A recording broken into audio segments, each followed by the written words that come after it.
வணக்கம். ஓம் தொலைக்காட்சி செய்திகளுக்காக இணைந்திருக்கும் நான் ரோஹிணி அருந்தவச்செல்வம்.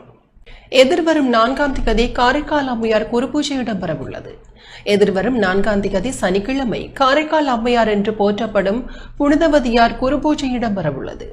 காரைக்கால் அம்மையாரின் குருபூஜை தொடர்பாக சர்வதேச இந்து மத குருபீடாதிபதி சபரிமலை ஸ்ரீ சாஸ்தாபீட குருமுதல்வர் மகாராஜ ராஜகுரு ஸ்ரீ ஐயப்பதாச சாம்பசிவ சிவாச்சாரியார் இவ்வாறு விளக்கமளித்தார். ஓம் தொலைக்காட்சி நேயர்கள் அனைவருக்கும் சர்வதேச இந்து மத குருபத்தின் சார்பில் இனிய வணக்கங்களும் நல்லாசிகளும். வருகின்ற சனிக்கிழமை 4/4/2026 அன்றைய தினம் காரைக்கால் அம்மையார் என்று போற்றப்பட்ட சிவனடியாராகிய புனிதவதியாருடைய குருபூஜை நாள். இந்த புனிதவதியார் இளம் பராயத்திலிருந்து இறைவன் மீது அதிகப்படியான பக்தி கொண்டு சிறந்த முறையிலே வாழ்ந்து வருகின்றார். அவருக்கு வயது வந்ததும் தந்தையானவர் தனதத்தன் என்பவனை திருமணம் செய்து வைக்கிறார். இருவரும் இல்லற வாழ்க்கையிலே வாழ்ந்து கொண்டிருக்கிறார்கள். இவளோ சிவபக்தி நிறைந்தவராக ஒவ்வொரு நாளும் இந்த சிவனடியாரெல்லாம் வருகின்ற பொழுது அவர்களுக்கு உணவு பரிமாறித்தான் தாங்கள் அந்த உணவை உண்டு கொள்ளுகின்ற வழக்கம். அவ்வாறு சிவனடியார் மீது அதிகப்படியான பக்தி கொண்டவள். ஒரு நாள் இவனுடைய கணவனுடைய நண்பர்கள் வருகின்றார்கள்.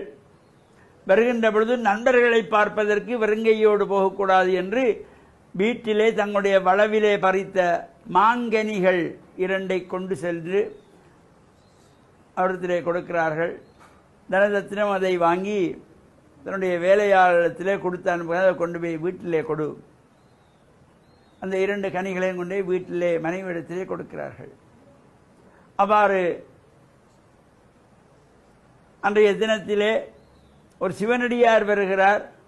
இங்கே சமையல் பூர்த்தியாகவில்லை. வந்தவரோ பசியோடு வந்திருக்கிறார். எதுவும் இல்லை என்று அனுப்பக்கூடாது என்பதனாலே கணவன் அனுப்பிய கனியிலே ஒன்றை கொண்டு போய் கொடுத்து அதனை கழுவி வெட்டி கொடுத்து சாப்பிட கொடுக்கிறார். அவரும் வயிறார சாப்பிட்டு விட்டு ஆசீர்வாதம் பண்ணி செல்கிறார். சற்று நேரம் கழித்து கணவன் பகல் உணவுக்காக வருகின்றார். உணவெல்லாம் முடித்ததும் இந்த மாங்கனியை வெட்டி கொடுக்கிறாள். அதை உண்ணுகின்றார்.